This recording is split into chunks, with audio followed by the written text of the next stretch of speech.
What up, y'all? Welcome back to Genius as Fuck. Little J, Big AF. I'm Solo, and this is.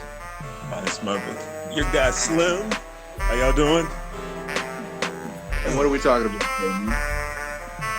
today? Today we got part 2 of a conversation we had maybe a few months back about the American dream. So that's what we're on today. How you feeling, man? I'm gonna be low energy. Not gonna lie to you or the people. Like, I'm gonna be real low energy, and that's fine. But I know you had some specific topics that you wanted to jump off with, so that kind of works out. I'm just gonna let you take the reins, and I'll jump in where I see fit. You know, I won't try to take over the whole thing or whatever, and we'll put in a little bit of time on this topic again. It's all good, man. It's all good. I can start us off a little bit. At the end of our last conversation, we were talking about a little bit of the parts of the American dream that have kind of created a sour taste in people's mouths, and how we've got a lot of people that are seeing the fruits of the poison tree at this point. And so they're kind of seeing how now we have all these issues that are unresolved or that have been left unchecked, right? And so we got all these unchecked issues that we're now going to go back and get fixed right now in this second. And it's just not going to happen. That's just not the way our world works. You can't fix something in 5 seconds. And so now you got this whole social justice warrior push, and they want to fix things now. And we got people pushing back on that. And so now we got this clash in the middle of our country that now we have people that are casualties of our unfortunate history. But Definitely. yeah, our whole foundation it's kind of been jacked. And I was even talking to my mom recently and was like, I think even the standard by how minorities are judged is based on the standard that white people have set. So for instance, how Black children are treated in schools and their behavior, and they're judged by the behavioral standard of white people, which is why you see all of these young Black men in the Hispanic community, the Black men and the children in the Hispanic community, you see how their suspension rate, whether it's ISS or their in-school suspension or the out-of-school suspension, their rates are astronomically higher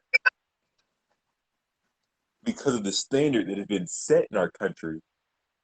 And I'm not blaming white people for doing that. I'm saying that they have set a standard for how all cultures should behave when they are not a part of our culture. And so the American dream, quote unquote, has now been affected by that standard. Unfortunately, it's a white person standard. I mean, yeah. And real quick, just to piggyback off of what you were saying about the ISS and all that, suspension, detention, and all that. I mean, Black kids and Hispanic kids and basically a lot of brown minorities end up going way more often, and it kind of puts you in that mindset from an early age when you think about it. Because, like, I went to suspension. I was a pretty good kid, and I went to suspension every once in a while on, like, bullshit. Like, absolute fucking bullshit. I won't get into it, and, you know, make your mind up however you want to with what little information I just gave you. But, like, it was, like, even if it was wrong in the way, like, if it was whatever I did was wrong, it was wrong in a way where it was like, hey, just don't do that. It's like, okay, cool. Or, at one point I brought like a this little prank toy at a school. Somebody took it from me and used the prank on like a bunch of other people, and then they got in trouble. They told on me in the very next class. I got suspended. It's like I didn't even use it. They took it from me, whatever. Um, but I got suspended for it. That person was perfectly fine. Like, and it was a white dude. I'm not sure if that's 100% relevant or not, but just for anybody who wants to contact. But you you see a lot of situations like that where it ends up being you you grow up with that dynamic. You know, you're told, oh, you can be anything, you can do anything. Your whole life, American dream, American dream, American dream. You can do anything, you can be anything, whatever. And then you see that there's invisible walls not to walk into. Like when when you're in suspension for some shit that somebody else did, you're seeing, oh, that I can't even get away with being associated with somebody who can get away with that. Then that turns around into, housing, as an adult. Like, okay, there are people on my block. I know, like, not now, like me specifically at this moment, but, just speaking generally, you could say there are people on my block that I know for a fact smoke weed, like a lot, enough to where they are a pot smoker, not just like someone who dabbles, right? Pun intended. But, but like, when you get, you're like trying to separate the lines, you start to realize some places are more heavily policed than others. Some people get, less stringent charges than others. Some people get second, third, and fourth chances way more often than other people do. And some people get more warnings than other people do. Like there's actually been, and I can't remember off the top of my head. Like I said, this is not a great time for me to be trying to actually quote anybody, but there was a judge who are, and I'm sure this is indicative of something that a lot of older judges do to begin with, but they didn't put some white kid in jail because he was like, he said something along the lines of, oh, well, you don't seem like the type of person that would do well in the prison system or something to that effect. It's like, who the fuck, like, the implication of that alone is staggering. Like, you're like, oh yeah, this white guy, I don't think he'd make it in jail. Okay, who would? Because what he did was illegal, and what he did, like, if you just heard it and you heard like a name like Jamal or Tyrone or some, like stereotypical black name associated with it, you'd immediately be like, oh, that dude's going to prison. Like that dude's going to jail, like first class. But some Tyler looking guy, and he's like, all right, yeah, just keep your nose clean, blah blah blah. So like, bro, put that nigga in jail. It's cool. It's fine. He'll be all right. He'll be all right, just like everybody else is all right. Big air quotes. But yeah, you see that you are more policed intrinsically from an early age, and then you get explicitly more policed in a literal sense when you get older. There's not even a defined line between which is which after a certain point, especially with all the cops that they have in schools now, which is not the point of this discussion, but there's something to be said about that as well. And it just comes down to, okay, I'm supposed to be able to live my life and do everything that I want to do within reason, but I get fucked over for doing everything that y'all do more than I do. Like everything, you have more money to do than I do. I got another example, but if you want to keep going, I'll save it for later. I got you. I mean, like when you look at this American dream conversation, they're like, well, yeah, if you work hard and you build your way up, you can make it, right? Yeah. Well, who are the black successes in our world when you really look at it? Okay, so you have people in entertainment, Denzel Washington, Will Smith, Martin Lawrence, Eddie Murphy, all these different Black actors, right? Issa Rae. There are plenty of like Black actors and Black actresses. Okay, so entertainment, Yeah. sports, the LeBron James, the Michael Jordan, the Kobe Bryant, rest in peace. The well, I'm not going to name Tiger Woods, but for the time that he was successful, he was successful. Still is to And a he was certain degree. successful. Just Right. just throwing that out there. Right when he stopped being Black, that swing went downhill. That's all I'm saying. There's a correlation there. But either way, go. Yeah. like, okay, so you have entertainment, you have sports, Yeah. and you have music, which is kind of tied into entertainment a little bit. But I was literally just watching a whole thing about how people are calling Jay-Z a genius. He came from poverty in the projects, and he turned himself into a business. And so when you see this popularity contest between which Black person can become the most popular in order to make money, Mm-hmm. it has nothing to do with, oh, our hard work. Like, to a certain degree it does, but it's also a popularity contest. There are probably a lot of Black people that work just as hard as Jay-Z, LeBron, and all of them. Also, But real quick, I don't mean to yeah, cut off your trajectory, but just a quick, not even a full tangent. Specifically Jay-Z, and I've been thinking about 50 Cent, whose real name escapes me right now.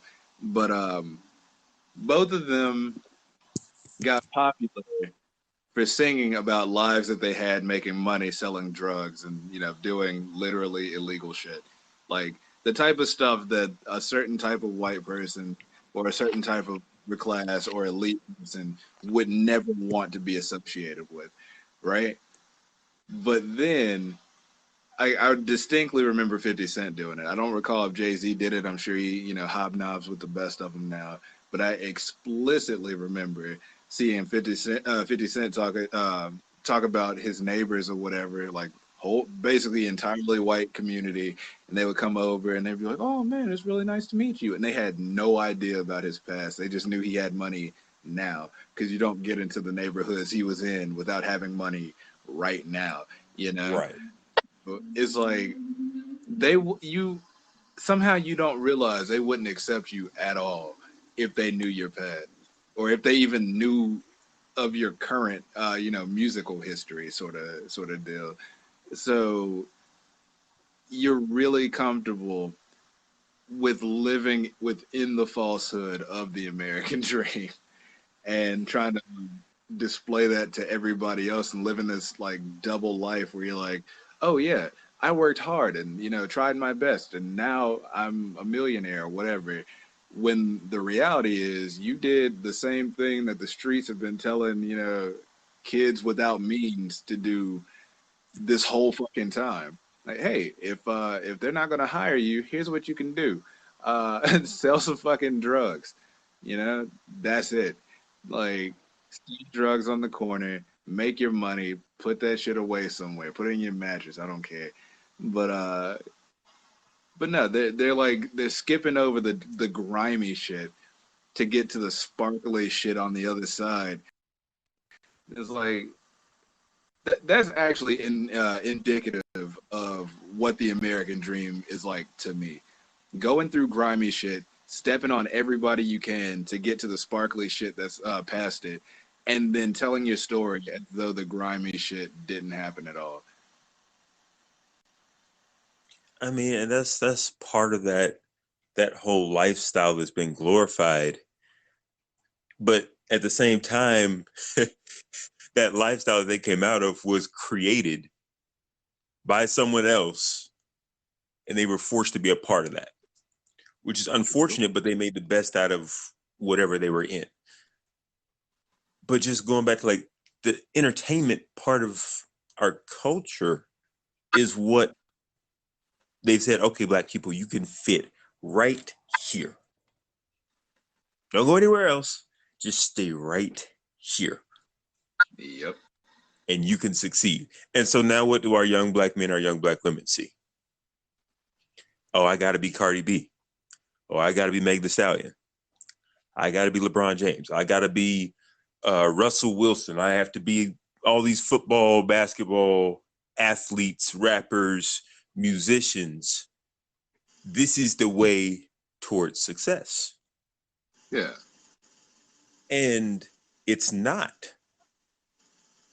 It really isn't. How many young rappers have to get shot before they realize this is not okay? It's just not And okay at all. I think that goes into it too. Like two things, three if I remember. But You're a little like, low. oh, sorry, I said that kind of goes into it too. But I have two examples, three if I remember all three of them, but I probably won't. Um, like with rappers being shot, that would be the grimy shit, right? That's the grimy shit coming back to get you.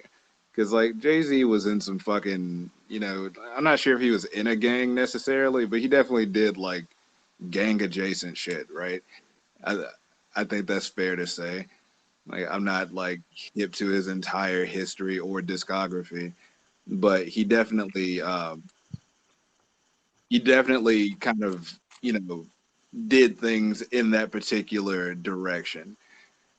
But he didn't get shot over it. And if you tried to shoot him now, you probably get capped from like a block away before you even saw the back of that dude's head. Like you're not gonna get close to that guy because he has enough money to have people not get close to him that he doesn't want close to him.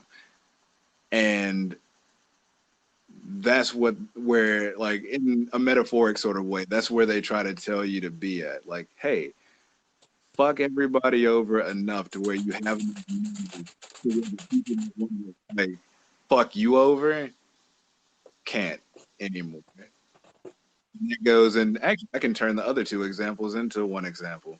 When weed became legal in certain states and dispensaries started popping up, the first handful of them, and I say handful, it's a hefty handful of them, were owned and operated by white people. Do I think that's a problem? Not on its face by any means. White people should be able to open dispensaries just the same as anybody else. But couple things. The states that did it are some of the largest white population states. Um, a lot of the people that go to jail and or prison for weed charges, specifically just weed charges, are black. So we see that like if you're white and somewhat opulent in a white area, now you can just do this thing that was literally illegal at one point. And you didn't purposefully step on the heads of black inmates to get there, but just by the nature of how it panned out, that's essentially what you're doing. Like, not again, I'm not implying any kind of intent on the parts of the people that own these dispensaries or run these dispensaries, but with that in mind, I'm just going to say it the way it comes out just to streamline it. You're stepping on the heads of, like black people that had to do this to make a living to support themselves and their families. And now you do it as a 9 to 5, right? These people are in jail, in prison, on the run. Some of them are shot and dead. Some of them are, have their head on the swivel constantly because they don't know if somebody's going to shoot them or their family. And you're over there in a button-up shirt, a bright white room with a bunch of jars of some of the loudest loud you could possibly get with a green card, Like it's it's wild to think about the fact that once you get to a certain point in the system of the American dream, because I don't even think like I think calling it just the American dream, like, oh, it's a singular point in your life when you achieve it. I think that that's kind of that was done on purpose to make it seem like, oh, if you don't have it, you just haven't reached it yet. That way you work harder and harder and make somebody else money or earn somebody else capital. But what it really is a system that you have to feed into And at a certain point, you realize you're feeding into a system that's never going to feed you at all. Not really, nothing but scraps, if anything. And if you really want to get to that point where you reach like peak American dream, you have to fuck everybody on your level, then step on their corpses and move up, then do the same thing until you're on top of shit, or at least with the upper echelon. Even the upper echelon fuck people over. But just to keep with the example, all the people in prison clearly are lower echelon. Literally, it's in our constitution that they can be used for slave labor. That's the only legal slave labor we have in the U.S. While people think that slavery is completely abolished and 100% illegal, but like 70% of jails are, in jails and prisons are black and brown people, and they can all be used for slave labor. Kind of comes off a little shitty when you start looking at the nuts and bolts of it. But they can't just say, yeah, use black people again, obviously.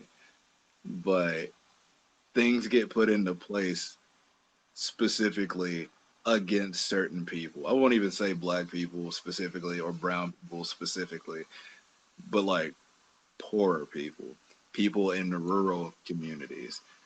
That shit happens all the time, and folks don't really do anything about it except for every roughly 4 years, give or take, given this last fucking shit we had going on, um, where somebody's like, "Oh man, oh hell, fucking uh, poor people are the backbone of this country.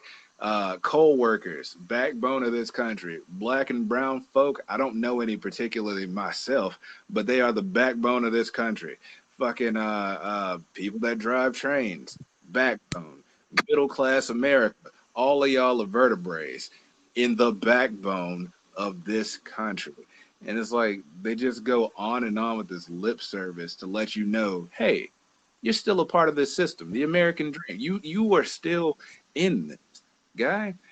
All you got to do is work just a little bit harder, and then as soon it doesn't matter, Democrat, Republican, anybody else, as soon, or at least in recent memory, as soon as they get into office, fuck everything they just did. Like, I mean, and that's the crazy part about all this is like even with that whole prison thing that is still operating in our country, like you were saying, mhm. it even goes to the fact that like they're building jail cells based on how many children are literally not doing well in school. God damn. They're building jail cells off of that. I'm not sure if like how much you know about that, but like, they're literally doing that. I know this is new. This is new information to me. They are literally taking all these testing scores, all of this information from these school systems. Obviously, the schools are funded by the government. Yeah. And based on how many of them are failing or not doing well, and I'm talking about like early age, like early on, the ones that are not able to get the help they need to be able to pass these classes, the ones that are not doing well on these standardized tests, they are basing how many jail cells they build on that right there. See, that's why I'm glad I don't teach anymore, because like you can kind of see it when you're in it, you know, and you just see all the fuck shit going on, and then you see these kids' faces, right? Like literal children's faces, and there's so much hope in them, and you want to keep that hope alive. You want them to be the next, inventor, engineer, next teacher, even, doctors, etc. All this big dream stuff, and then you see how people are going out of their way by this point not to build educational facilities. Now fuck that, right? There's no money in educating the youths. They're building prisons, like probably privately owned prisons, because there's a Of shit ton of course. money that goes into that. But that that is so potently disheartening. And so Good. here's how it continues is now when they're young enough, okay, let's push them. Okay, let's see which ones are going to. Okay, cool. Now, how do we put them in a situation where they're desperate enough to get into jail? Here's their solution. Let's push them into college where they are away from their support system, True. where they don't have any resources because they're supposed to be in college, not working, in college. They're supposed to feed themselves with money that comes from their parents. Yep. But what happens what happens when their parents don't have any money? They have to find ways to make money. Some of them are able to go get a job. But if the minimum wage is $7.25 and you have no experience, how much is that really going to help you? Meanwhile, Right. you're racking up debt. Man. While you have no funds and you're racking up debt from college. Now you're thousands of dollars in the hole while you're making $7.25 to put food on your back. Now, after 1 or 2 years, not every single 18-year-old in this country is going to be smart enough to stay focused and get done with a degree. Yeah. So after a year, they drop out. Well, they still owe $2,000, $3,000, and they don't have anything but a $7.25 an hour job. I'm sorry, $9 an hour. That's really still minimum wage Yeah. because you still can't live off that. Not even. That's enough for gas to get you to and from your job. Literally. So with that right there, now they're trying to figure out, okay, well, how am I supposed to survive? Do I go back to college and continue to struggle and put myself in more debt? Or do I try to find a job out here? Or do I try to get quick money? And what 18-year-old thinks rationally? There are very Right. few. So now Right. they're in debt and they need fast money. Well, what do? Let me start selling weed. And that's where the trap is. Now, if depending on your state, depending on the states you're in, especially here in the South where a lot of Black people are, now you're getting put in jail. So those jail cells that they built for you in 5th grade, that you got pushed into college so that you could rack up debt so that you could need money quickly to be able to support yourself. Yeah. God forbid you have a child. God forbid you are a horny little 18-year-old. Not sure if we can say that on here, but I did. Hey, it's happening. God forbid you have a child and you have to provide for them as well. Now you're stuck. And now you're in jail. The same jail cell that they built for you back in 5th grade. And you're gonna, even if you were to get out, like let's say you got out on good behavior, somehow you got like maybe somebody crowdfunded for you to get a good lawyer to get you out of that situation. You're gonna come out of prison or jail, or probably prison, because it's still like a Schedule 1, like with heroin and shit. Weed is, if I'm not mistaken, legal in a couple states, but still as illegal as heroin. We'll get on that on a different day. But you come out of the prison with debt. How the fuck does that work? How in the hell do you And come a out record. that, like, right? You have a record, so you can't get a job to get money, like the bare minimum, mind you, minimum wage, literally the bare minimum. Probably less than that, because you'll have to get a job as like a waiter or waitress or something. So you're working off a tip, so they'll pay you less legally, pay you less than minimum wage. Like they are telling you you are worth lower than our bar goes. And wait, And there's more. Wait, there's more. Because you're racking up all that debt, right? mm-hmm.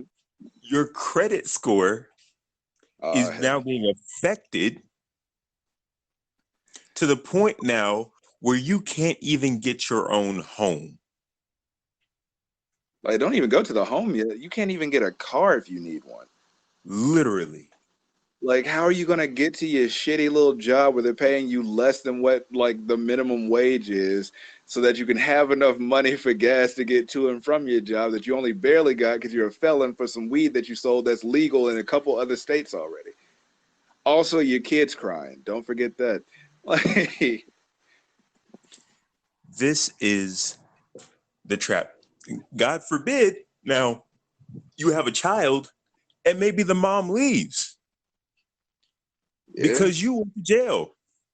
yeah. Now, not only are you a felon, not only do you have a poor credit score, not only do you have a crappy Monte Carlo, now you're on child support So and you're any still money in you debt. make, right?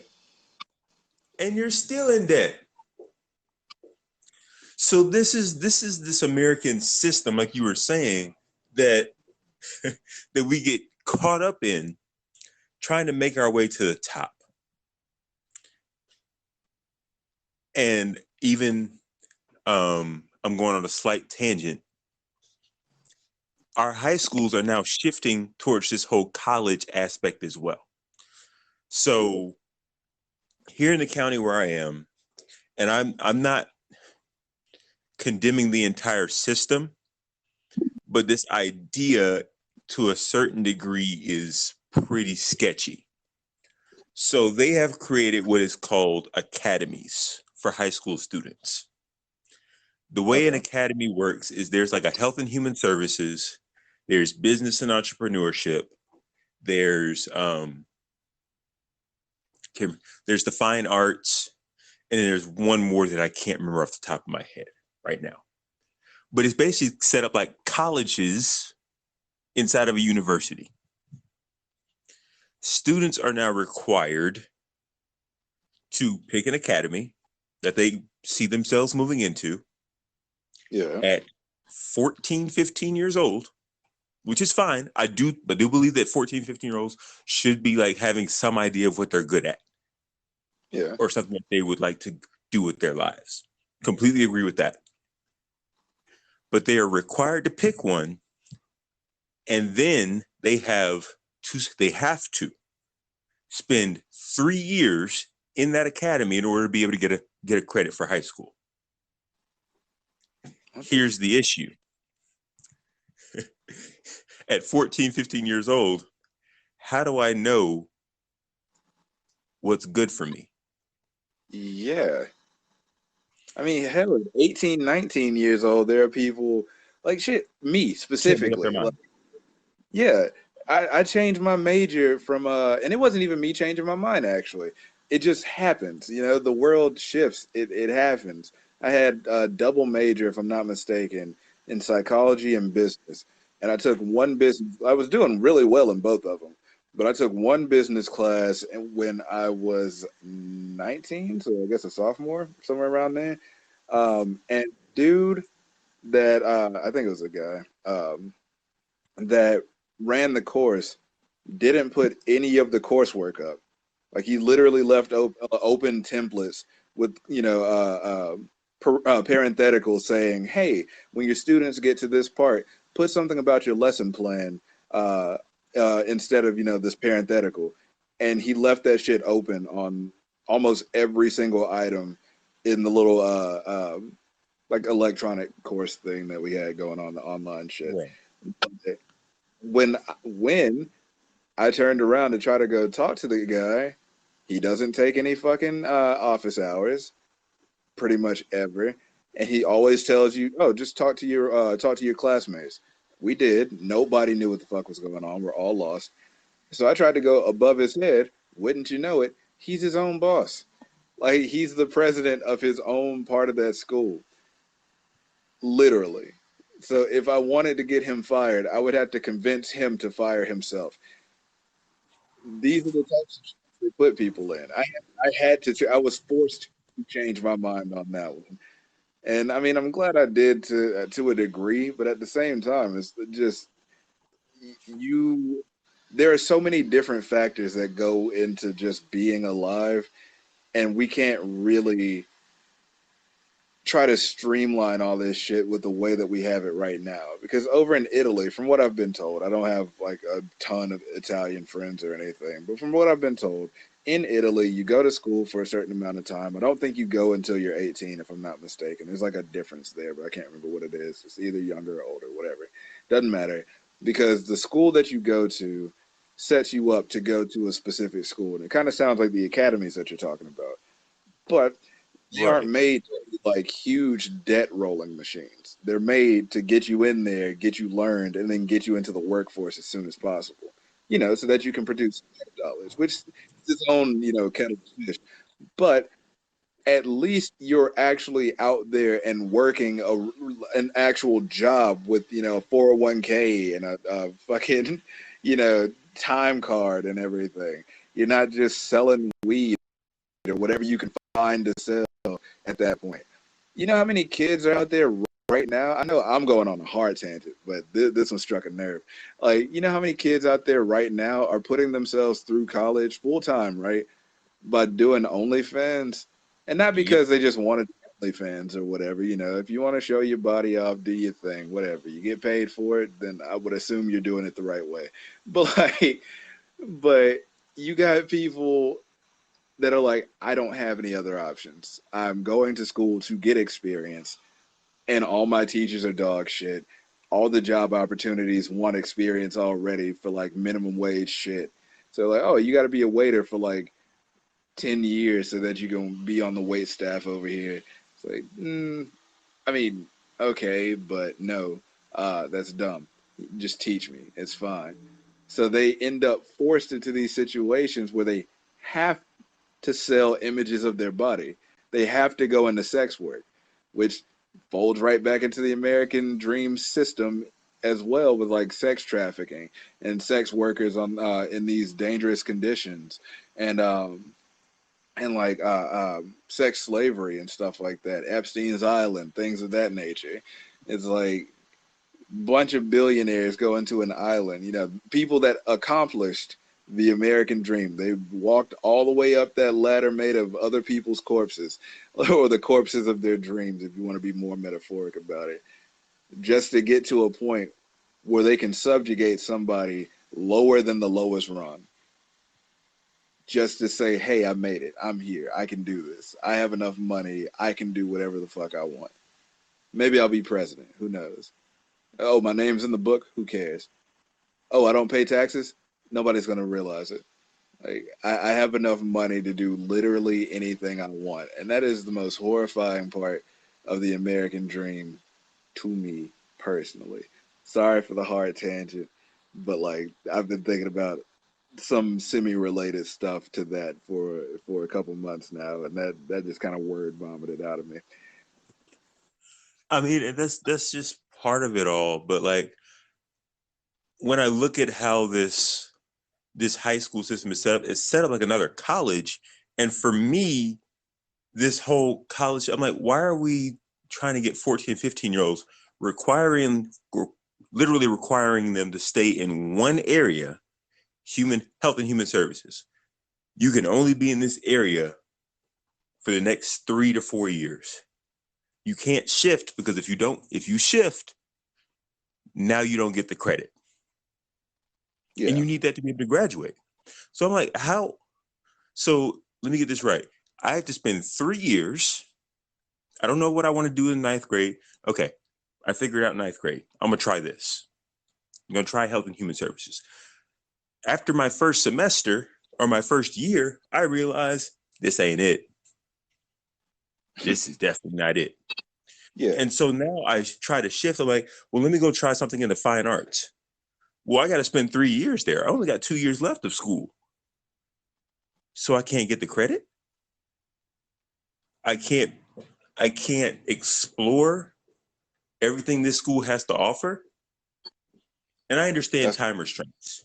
I yeah. understand the whole 3 years they want you to be a part of that.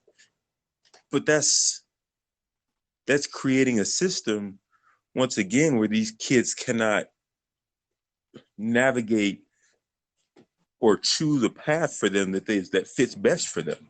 You're not allowing them to explore at 14 years old. Exactly. Let You're them creating. streamline once they get to college. Don't force them into anything at 14 years old. They're literally creating wage slaves. Like I kind of hate that term because it's been overused, but in this particular instance, it's almost exactly what it is.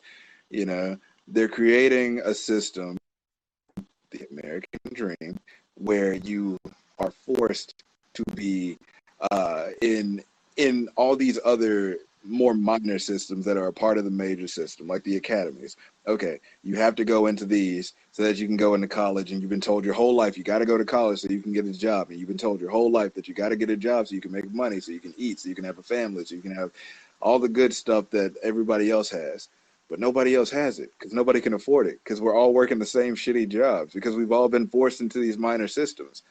But then, you got your people on TV, and now with the advent of the internet, specifically like YouTube and TikTok, off the top of my head, and I guess Instagram too, but it's kind of fading in what I'm about to talk about. But it's you get to see all these people your age, no matter what your age is.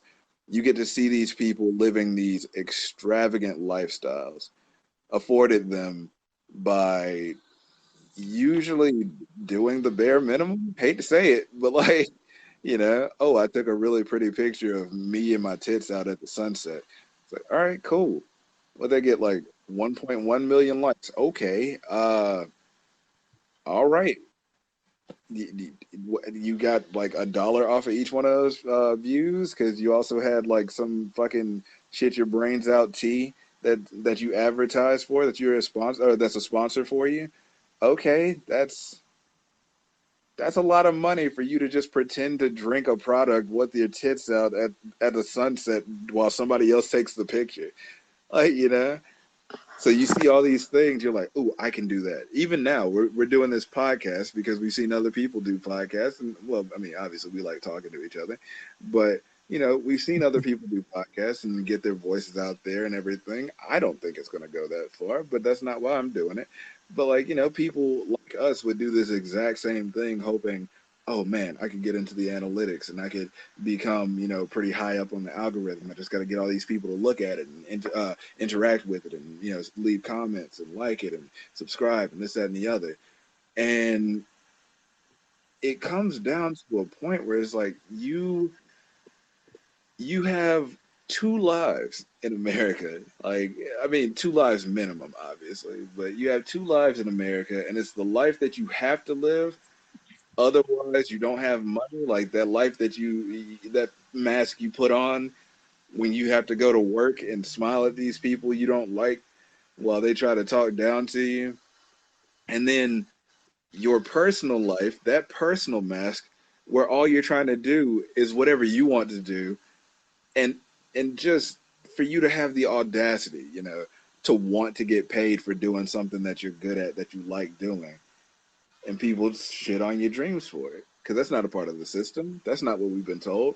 They said go to school, get your diploma, go to college, get your degree, get you a job, have a wife and or husband, have 2.5 kids, dog and a cat, you know, a little bit older, have grandchildren, die. it's so it's so fucking wild that we have been fed this shit for so long. Like, it's in sitcoms, it's in dramas, dramedies, it's in like thrillers, horror movies, it's in music, specifically like pop country music where the boy meets the girl and they got their boots on and they're all dusty but they're both cute or whatever, and he's got the truck and something about a back road in a small town that nobody's ever heard of with only like 300 people in it and one stop sign where everybody wrecks. But like, you there's so much shit that goes into it on a daily basis that we don't even think about because it's so pushed on us and pushed on us.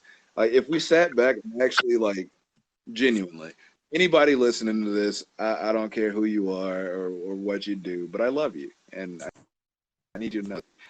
Uh, but like, actually sit down and think about how much you're advertised to on a regular basis. Like, take note. Like, literally, if you have the opportunity to, let's say you're homesick or something, or maybe you just stay at home regardless. Think about how many times in a day you're advertised to. And not just in the ways you think, like, oh man, come shop at Taco Bell and buy our new fries that are out or whatever. Like, think about shit that you've already bought. Like on my phone, I have a Samsung, right? I'm really fond of Samsung. I like the way it I like the way they do that right there. Anyways, don't know why that hit my mind, but it hit me and I could not say it. Anyway, at the top of my screen, like maybe 3 times a month, it'll just advertise a new phone to me. That, why the fuck are you telling me? I'm broke. This phone was not an expense I planned for, and I got to keep it, even though it's kind of fucking up on me now because I bought it used.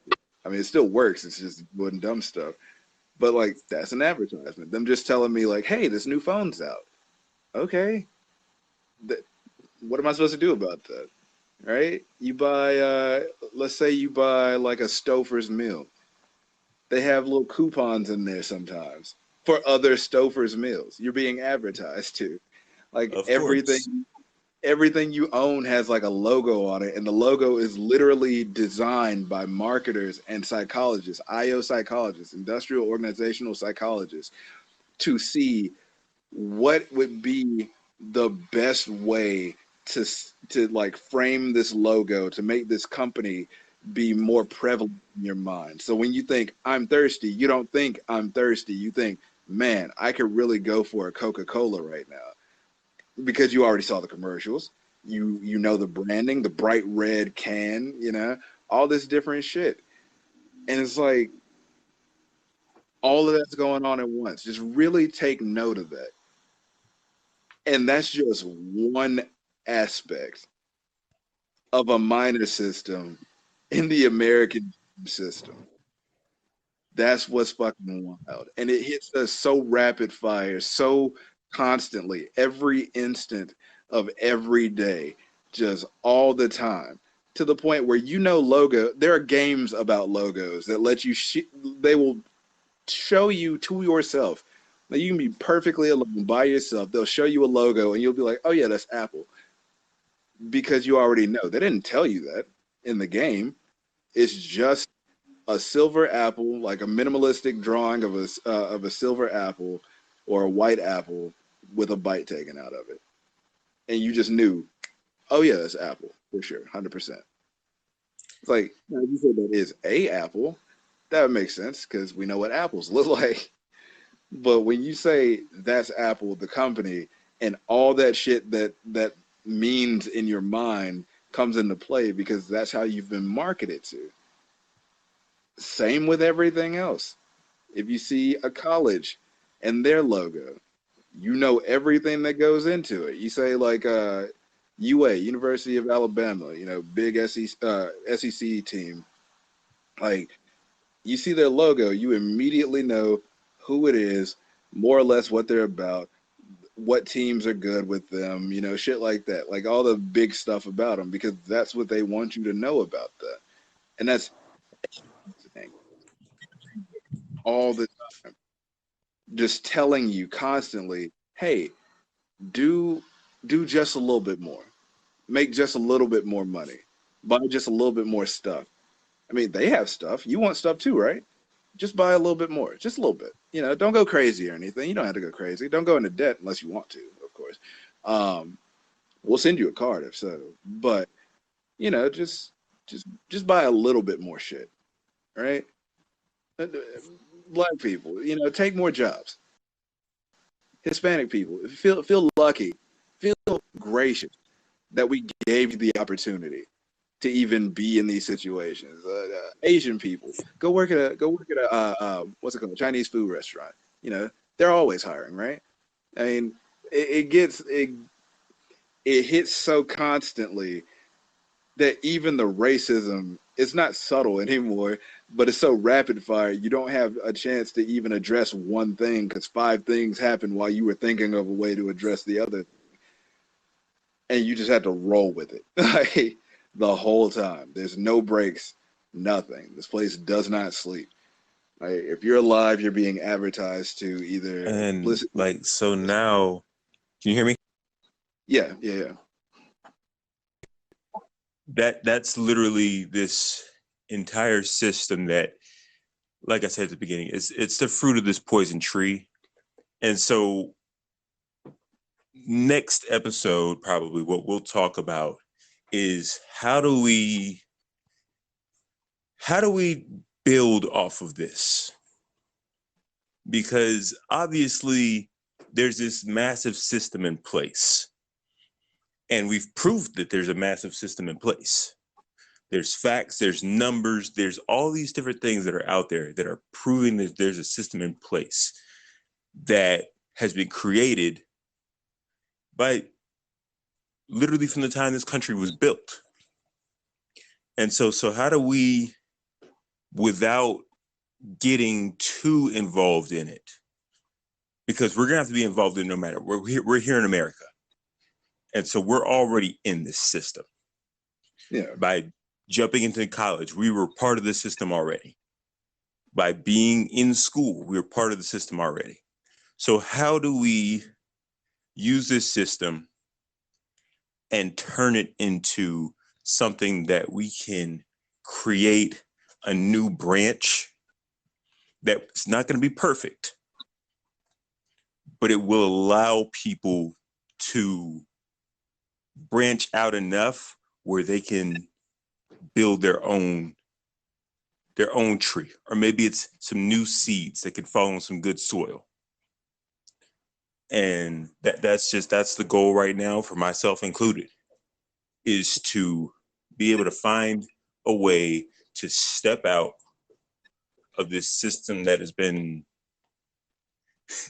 for lack of better words, literally putting us in chains. Well, yeah. For so long. But yeah, go ahead and finish up any final thoughts for yourself, bro.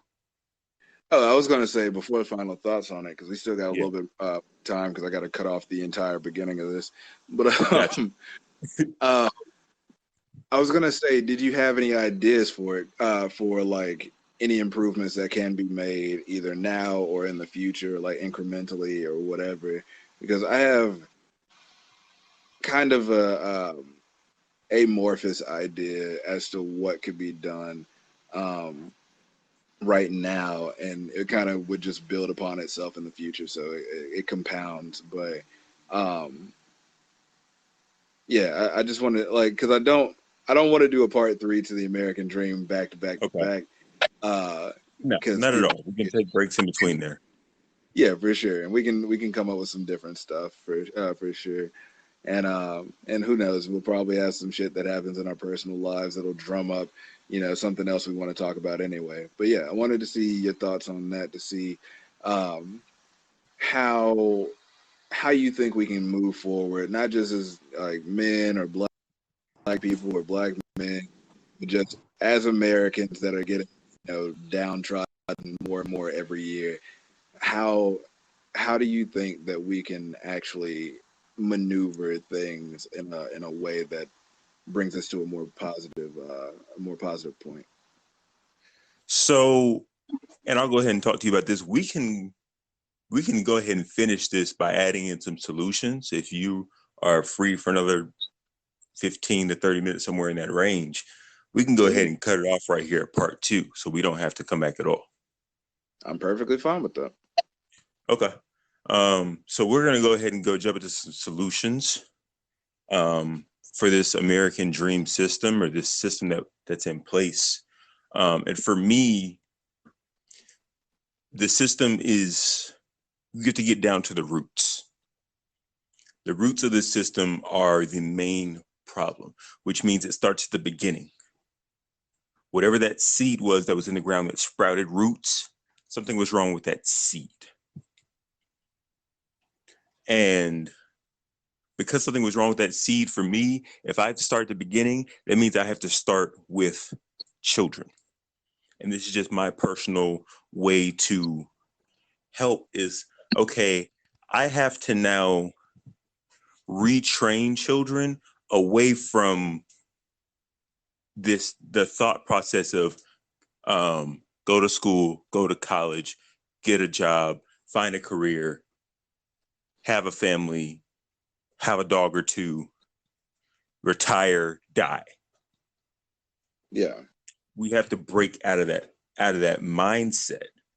And so it starts by teaching these children, okay, yes, you are going to have individual talents, but it's about maximizing those talents in ways that benefit you and what your needs are.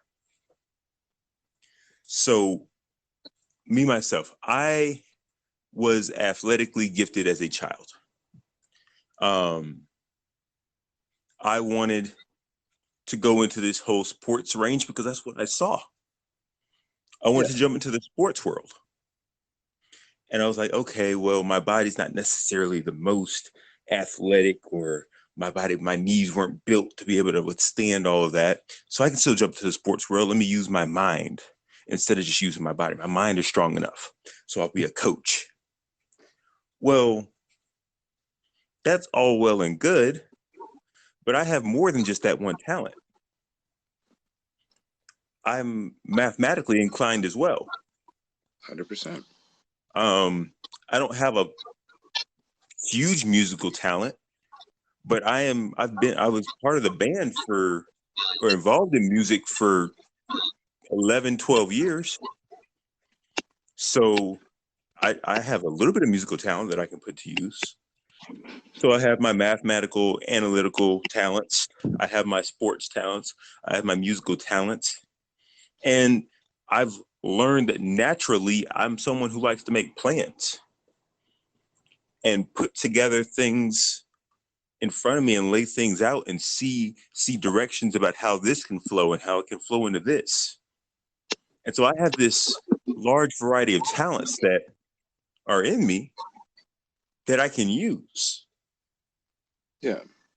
So, and I'm not saying it's not just me.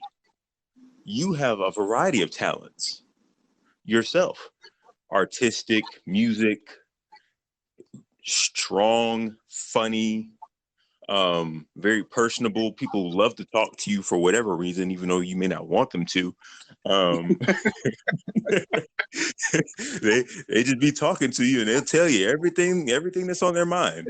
Every goddamn thing. Complete goddamn stranger. Just like, hey, my wife gives massages. You ought to get a massage for my wife. Bro, what the? Hi, my name's Solomon. Like, you want to start there? Like, Jesus. And even with your whole getting a psychology degree, that's another talent. And so you have all these different talents that you have as well that can be used to focus on a singular point that is whatever your dream is. And so for me, it's like, okay, every single one of these children that are growing up also have a variety of talents. Some of them have more talents than others. So that's where my focus is trying to create a new mindset that we can raise children under so that they don't have to go into this. I think that's the main thing for me. I don't want them to have to go into this system. They can choose to if they want, but they should not have to create a life for themselves. Definitely.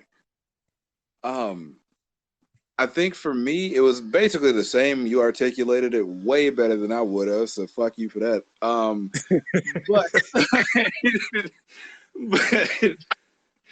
But no, seriously though, I think the only thing I would have said differently, and I don't disagree with you at all. Like, these two things aren't mutually exclusive, but this was, I guess, where we forked off into different directions. I think what you're saying is to teach them.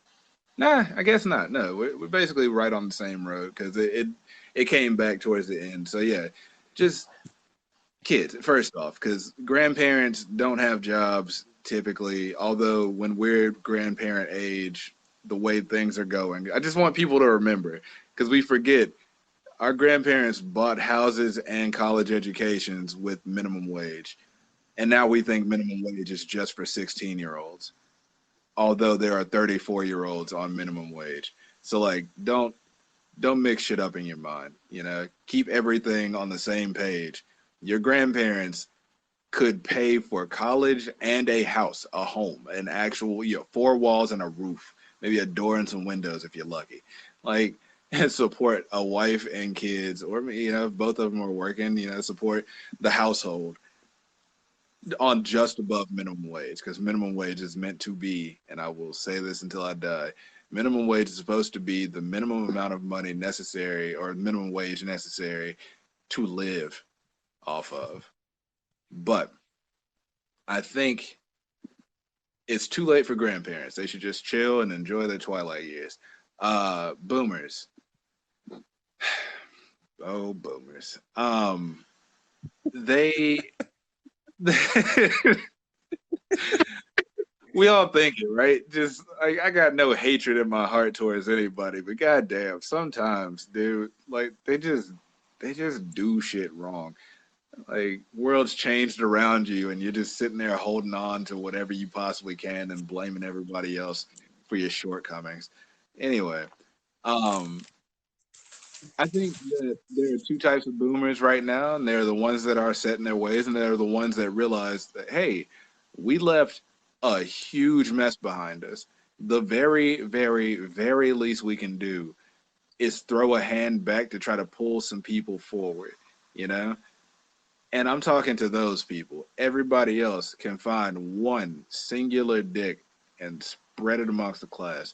Um, but hope you brought enough to share.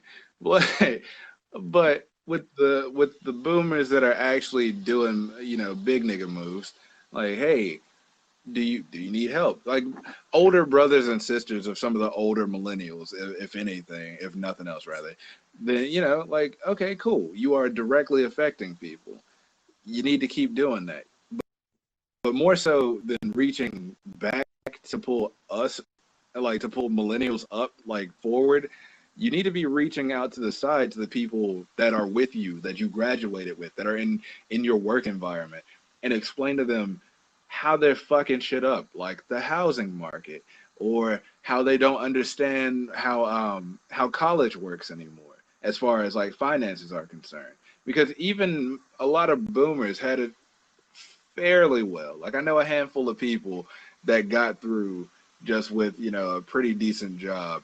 Maybe they had to go part time, but they did it by themselves. And there are still people nowadays that do that too, but it is exponentially more difficult now than it was before. But, whatever. Then to millennials, there are still the fork in the road. Millennials who are like, oh, well, I did it on my own. I own 2 pair of bootstraps, and I pull them up every single day. And I pull them up so hard that I at times pull myself up by them, which is impossible. So no, there are those people, and then there are the millennials who aren't dog shit, and they understand, we understand there are issues, right? There are Right. just problems. There are things that we didn't cause, but we are now dealing with. Like, if somebody, put a flaming bag of dog shit on your front porch, you can't just be like, "Hey, nigga, pick this up." You know, you know, you gotta stomp it out and get dog shit on your shoe. It sucks, but it is what it is. And now we got flaming dog shit on our shoe, and we gotta figure out a way to not have that happen again.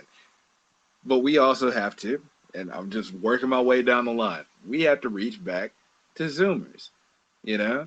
Like, there are some people trying to sow a little divide between us, and I hope that most people understand millennials don't hate Zoomers. We think y'all are silly sometimes, but everybody thinks everybody's silly sometimes. It's just the nature of growing up and generational divides. But we are way, way more similar than we are different. I forgot Oh, of about course. Gen X, but Gen X kind of folds into millennials, so I'll just put those together. But like, I don't make fun of Gen Xers because we're similar to Gen Xers. I make fun of Boomers because they put a divide between themselves and us.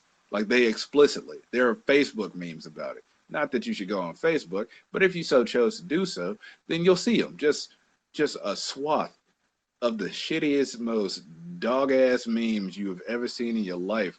Just talking about how, oh, kids don't know what a rotary telephone is. A yuck, yuck, yuck. It's like, yeah, but we could reverse image search it way quicker than you could. And So you also don't know how to use a phone. you're right. Like, you don't know how to use a cell phone, which is actual modern day technology. Yuck, little bitch. Anyways, so like we had to reach back to Zoomers, bridge the divide first off, like before anything else. Bridge the divide. Whatever divide there is there. I mean, we can meme war back and forth and be a bunch of edge lords or whatever, but we got to know that shit's in jest. It's just in good fun. Nobody hates anybody between the two, or not like as a group at least. I mean, Jake Paul can just eat a bag of dicks. like, but like, as far as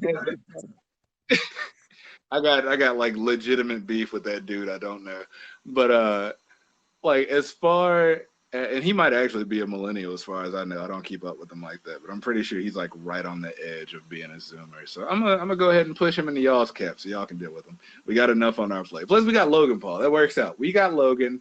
Y'all get Jake. Logan's got his podcast and he's doing his thing. He's calmed down. And Jake is acting like a fucking monkey. And that's cool for somebody, I'm sure. But no, we gotta find more ways to bridge these divides, especially in a way that's long standing. So in Generation Alpha, by the way, if anybody's listening to this, the generation after Z is Alpha.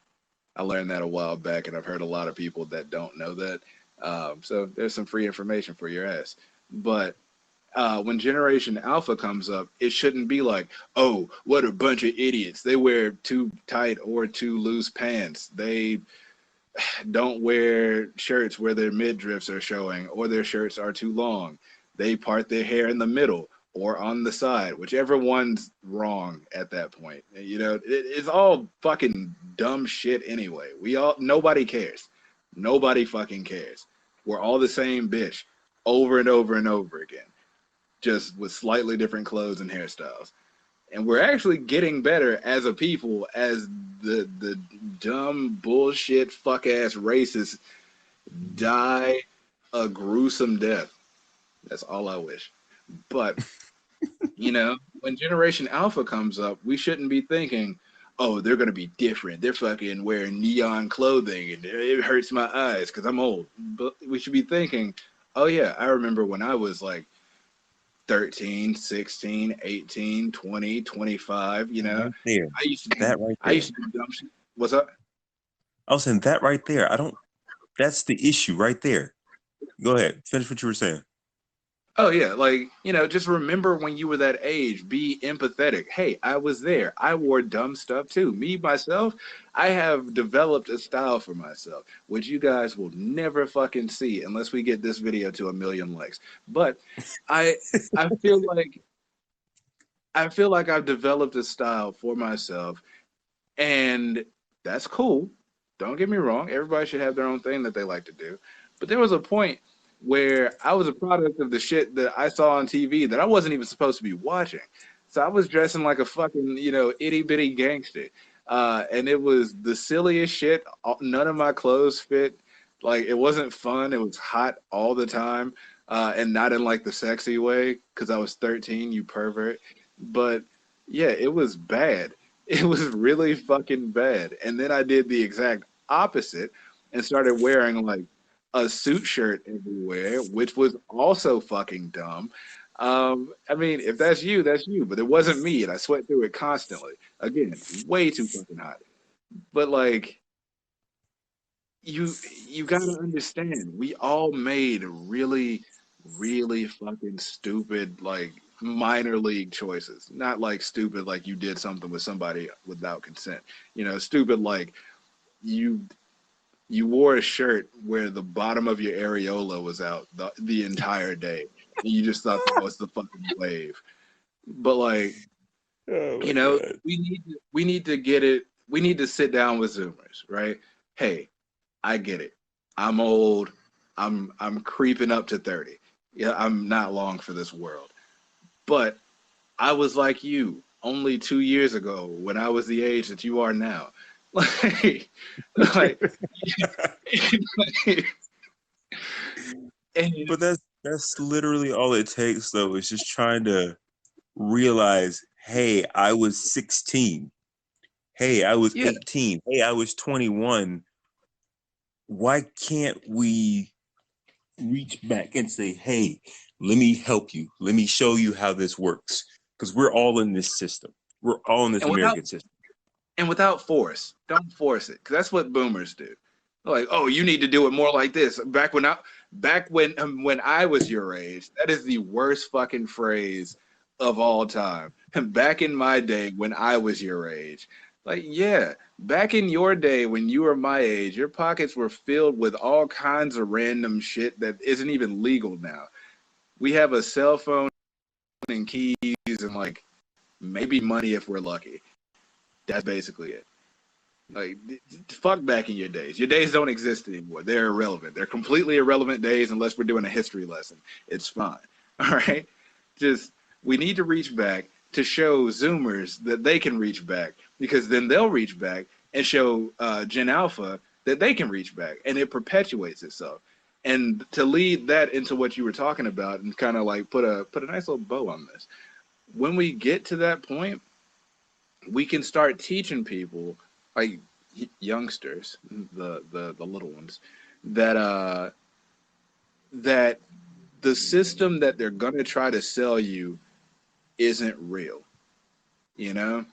And we're already kind of moving that way. I'll say Gen Z for sure is moving that way. A little bit of millennials are, but like I know people, like even my little brother, like I know people who shout out if you actually listen to this dude, but like there are people buying smaller houses, you know, like boomers are like, oh man, I wish I lived in a mansion. Really think about that. What in the fuck are you gonna do with 30 more rooms than you have right now in your dirty ass fucking single level house? You want a whole nother 2.5 houses stacked on the house you have right now, and you can't even keep your house right now clean. Like, you have more room than you know what to do with right now. And you want a mansion? What are you, high? No, you need to have what works for you. And a lot of Zoomers are doing that. They're buying tiny homes, which I can appreciate now. I didn't get it at first, but I'm definitely coming around because I reached back and I talked to people about it. Like, I've seen people flipping vans, cargo vans, into homes, like buying RVs and renting it out to people that they're cool with, and they all just kind of live in the RV together and drive to work basically. Like, drive wherever they can and like figure out how to basically rent utilities. Like, oh, I need to shower. Okay, then I'll have a $10 a month membership to this gym, and they'll let me shower there for free. It's like, okay, cool, boom, there's your shower, and you'll probably exercise, so you'll be more healthy. You're not wasting a bunch of electricity. You got a generator, so it's going to cost you more in gas, but you also don't have that much to do with it. So, you know, everything kind of works out the more you look at it, and that works for them. Is that how I would live? Not particularly, but it's not for me. It's for them. They're figuring out ways to pimp the system that we didn't have before. We as millennials, and definitely folks as like Gen X, and I'm not shitting on them, and boomers, and I am explicitly shitting on y'all suck a dick. So, like, it gets to a point where we have to look back and tell them, like, hey, you're not doing anything wrong. All right? You are doing you're adjusting, you're adapting to a world that's basically telling you, hey, we don't give a shit if you live or die. But we, as millennials, as Gen X, fuck the boomers, as the grandparents who will be dead by the time that this comes out, as like we need to understand that we can tell them, hey, we give a shit. We fucking care. I care if you live or die. I care if you're on the street or not. I want you to be successful. I want you to be out there and do whatever you need to do to be happy, to a degree. People take that fucking carte blanche way too far sometimes. But um, I I don't think I know a single reasonable human being of any age, like boomer jokes aside, like of any age that just wants to see the next generation fail. Not at Not all. a single reasonable person. I do know some people, and they are on one particular side of the aisle, and I'm not going to say which side that is. Put it down in the comments down below. But they think that everyone coming up knows less than them, which is technically true. But wouldn't that mean you just want to teach them? And and this is the major point of contention for me, and where I'll basically end it. If you teach the younger generation and they look you right in your eyes and they tell you, hey, none of what you said applies to me at all. With all due respect, not a single thing you just told me has literally any bearing on my life. I can't do half the shit you just suggested. I don't know where to start with all the shit you just suggested. I I don't even know what a notary is. So, could you meet me on my level? That's the point right there. Why are we not meeting these people on their level? It's not stepping down, it's bringing them up. If you're trying to teach somebody how you succeeded, maybe your way doesn't work anymore. Maybe your way was really specific to you. That gets into an argument about privilege and shit. I'm not getting into that because that turns people off, and I get that. But, it's worth noting. Like, sometimes, like, even for me, like, as a black dude, sometimes I think about shit and I'm like, oh, yeah, I did it like this. Oh, wait, I had this thing that helped me and that thing that helped me. So they might not have that. But why can't I just be that for them? Why am I thinking, oh, that's where that ends? And I think that's where the argument stops and like the actual movement starts to happen. Just help the people. The American dream is dead. Finito. Right? It's gone. It's been over. It was borderline a lie to begin with. But we can come up with another one that's more inclusive, helps more people, and just overall does more. We're a global society now. I can buy shit from like literally the furthest point from me on earth. Like I can literally buy something from the polar opposite of where I am on earth right now and have it shipped to my door. That's a global economy. And we can't even be fucked to help out the young dude down the street that you see is struggling. Why not? Why aren't we just putting pride aside, putting how we did it? Oh, this is how I was taught. This is how I came up. This is how it always been. Put all that shit aside and just really think. Why am I so defensive? Why am I not just helping them the way they are asking for help? And if they're asking for it wrong, start that discussion, start that conversation. But you literally can't start a conversation by confronting someone from a place of authority.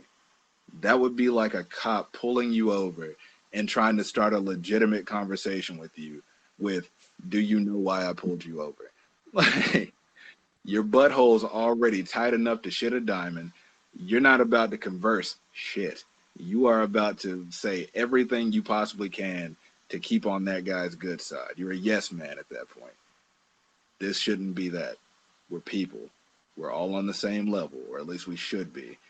And hopefully, if we can continue to talk to these next generations and communicate with these next generations, we can show folks that we all are on the same level. Doesn't matter where you came from or how much money you make or how big your house is or who your fucking mom and dad are. We're all just people. Same level, same blood, same skin, everything. I think that's Amen to that. Amen to that. I mean, I'm just part of the goal here is to uplift each other and motivate each other to chase after your dreams. We're here just to have a conversation about the things that are in our country that we would like to change, the ways that we would like to see people grow. And I think we've had a very productive conversation. To our listener who gave you the hand claps while you were talking about the death of the American dream, we appreciate you as well. We noticed that, so we appreciate that. But overall, man, I mean, I appreciate you. I know you weren't having the greatest day in the world. You didn't have the greatest sleep last night, but you brought it today. You brought it, so I appreciate that. For sure. Well, you ready to close this thing out, man? Let's go ahead, man. All right. That's genius as fuck. Lil J, Big AF. As always, remember to move throughout the world, love in your heart, and in all things, peace. All right. Peace out, y'all. You have a good one. You too, boss.